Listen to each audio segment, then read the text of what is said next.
Greetings, ladies and gentlemen, and welcome to this latest edition of Tales from Outer Space, where I take stories from across the internet and read it for your entertainment. This particular story is called A Human in a Truth Field, written by Tonberry Faye.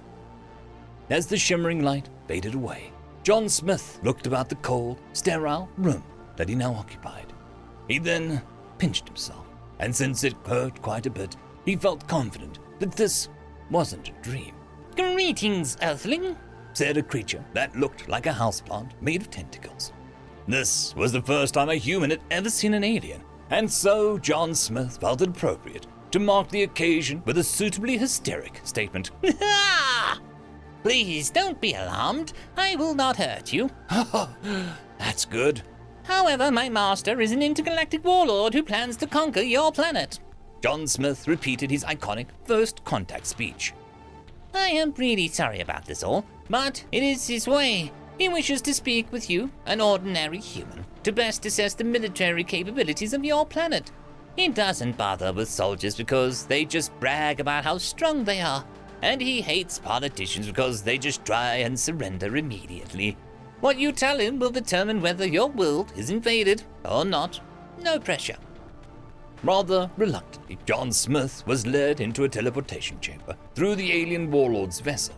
He was steered through an ominous doorway into a vast, dark chamber with a glowing ring on the floor at the center, as a mass of angrily quivering tentacles stood at the far edge. "I am the Orc Conqueror, Malfemex of the Furious. Please step into the circle, human. Let the fate of your world be decided." John Smith obeyed. Blasphemix joined him in the circle. "This is a truth field. No falsehood may be spoken here. And so you are now compelled to reveal the true capabilities of the human race. By now, you must realize we far beyond your world's technology, possessing marvels the likes of which you have never seen." "That's not true," John Smith blurted out. He didn't mean to. He was just so surprised by his own words that he clasped his hands over his mouth in shock. The alien quivered in shock. "How can you possibly be familiar with our technology?" Words crashed against the inside of John's mouth, forcing their way out of his lips. The Enterprise," he blurted out, before wrestling some measure of control back. I've seen your teleportation technology 100 times in the Enterprise. And a bunch of other places, actually. But the Enterprise is where I first remember seeing it." Confused, one of the warlord's eye stalks turned to a nearby lackey. "He can't be making this up, right?" A smaller, more nervous ball of squid parts shook what passed as a head. Blasphemix turned back to the human just as the truth field compelled another pronouncement. Also, it's just a zone of truth. I've known about the Zone of Truth since I was a child. It's used in the game I played with my friends when I was 12. The Orc Conqueror began to pace, or at least what a ball of tentacles equivalent to pacing, as he studied the human before him. "Have you ever faced a Star Destroyer before?"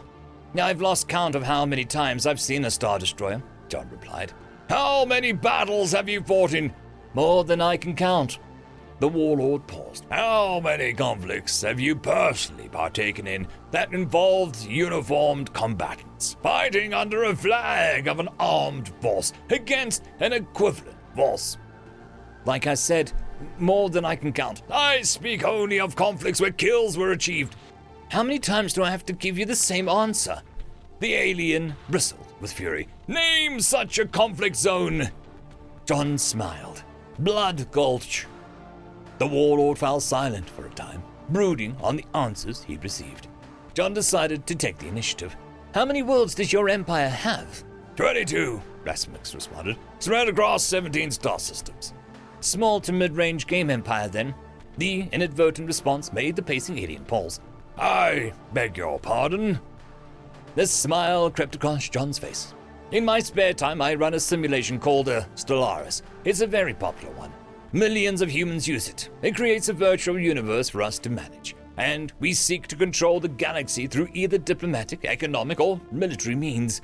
I'd say I'd win about 60% of my playthroughs." The tone of the warlord's voice changed. Are you telling me that ordinary humans, civilian humans, routinely engage in wargame exercises? Absolutely. In fact, simulated conflicts are one of the most popular hobbies. You know of advanced technology, yet we see no sign of it. You simulate galactic conflict, yet you live upon a single backward world. This must be a deception. You must be lying. I cannot lie within the circle. Then what am I missing? No answer came. There is something that you are holding back. What is it? Explain to me why a species that has knowledge of advanced technology would not have it in widespread use. John felt his chest tighten as the truth field tried to drag words out of him. He knew by now to get ahead of the sensation. Those simulations I told you about, we often play them against AI machine intelligences designed to follow certain prescripted parameters. I'm sure you do the same in your own war games. Yes, we do, the warlord answered, though seemingly not by choice. Yeah, by default, those simulations will make all factions roughly equal. Same starting resources, equivalent territory, average skill combat, and so on. The reason why I only win 60% of the time is I give the AI a large advantage. They get more resources, the weapons are stronger than mine, they are allowed to cheat by having access to knowledge they shouldn't have. I run these war games at a considerable disadvantage. And I still win more than half the time. Blasphemous went quiet. You deliberately put yourself at a disadvantage. John nodded. It is more satisfying to defeat a superior opponent than to crush an inferior one. Every time I win, I make the next game slightly harder. He leaned in and whispered, just between you and me, from what I've seen of your technology so far, I can say with absolute confidence that a war between my world and yours wouldn't be even a close, fair fight. I'd be amazed if it even lasted a week. For a moment, John feared that he'd pushed his luck. The eye stalks of the Ark Conqueror fixed him and glared. Which faction would win, Earth or my dark dominion? The fact that you even have to ask that question proves that you are nowhere near as smart as you think you are, John sneered, folding his arms across his chest. The alien shrank to the floor, defeated by words alone. Earth will be spared for now. The warlord made a curt gesture with his tentacles, and John Smith dematerialized from the throne room in a flash of blue-white light. End of story. Story number 2. Human Trackers, written by Ceramic Boy. Their vision, binocular, but otherwise average. Sense of smell, significantly below standard. Hearing, mid-range, typically even lower due to their constant exposure to loud noise tending to deafen them over time. So why is it that so many agencies are beginning to prefer hiring human trackers over just about anyone else? Because, despite all of these hindrances, they're still the best damn trackers in the galaxy. Any creature, from the acutely sensitive kinfolk to even the most unintelligent Mutau child, could identify a footprint. Most would even be able to follow the trail of footprints, but have that trail move out of a soft material, such as mud or snow, and most are rather effectively stumped without significant aid from technology. Certain specialized tracker races exist, but every last one of them has a foil of some sort. The dull rely heavily on their powerful sense of smell, but their quarry taking a quick trip through a stream or an environment too rich in scents can throw them off easily. The keen sight of the Abaxi is also countered by dense cover such as trees, buildings, or any other heavily custom set of obstacles. Even the sensitive hearing of the Drasni is quickly overwhelmed by loud environments, whether it be an industrial plant, gunfire, or even a car idling a few miles away. Every race can be lost with the right strategy. Except for humans, that is. Human trackers have no foil, because they track through data collection rather than through direct observation. A properly trained human tracker can find an overturned leaf or a bent stick or even just a faint depression in the grass, and can tell you where their target is going, how many there are, and how tall they might be, how long ago they passed, and a myriad of other details with stunning accuracy. Their closest equivalent to a foil is bare stone, pavement, or other similarly flat, hard surfaces. By keeping to these surfaces and maintaining a level of environmental awareness bordering on the insane, one can evade human trackers for a time. If you ever find yourself being followed by a professional human tracker, these are your best bets, but one slight mistake can spell the end of you. All it takes is one careless step into a littered piece of gum or the gravel-filled pothole, and the humans will have a trail. Even if you manage to do all of this, however, you are still likely to be absolutely screwed thanks to one final factor. The best humans are never alone. They work alongside the most terrible and dangerous non-sapient creatures the universe has ever known, the dog.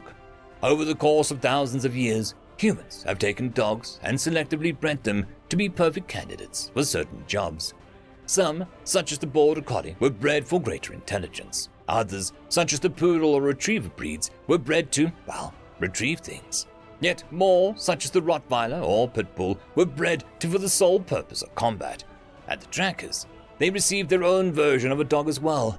The humans created a disturbingly named Bloodhound. The Bloodhound has millions of individual sense receptors, more than even the dog. It uses these powerful sense of smell to track creatures with determined precision, even after a seemingly absurd length of time. On average, the human bloodhound is fully capable of consistently tracking a creature's scent after 300 hours, or 12.5 days have elapsed between the target's passing and the dog's, far exceeding the capabilities of even the humans themselves. The humans and their beast will put all of their tracking races out of business in a matter of months. I am certain of that. End of story.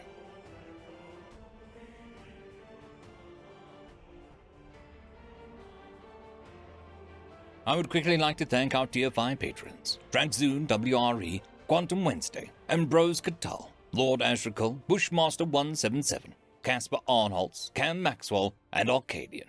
Thank you very much.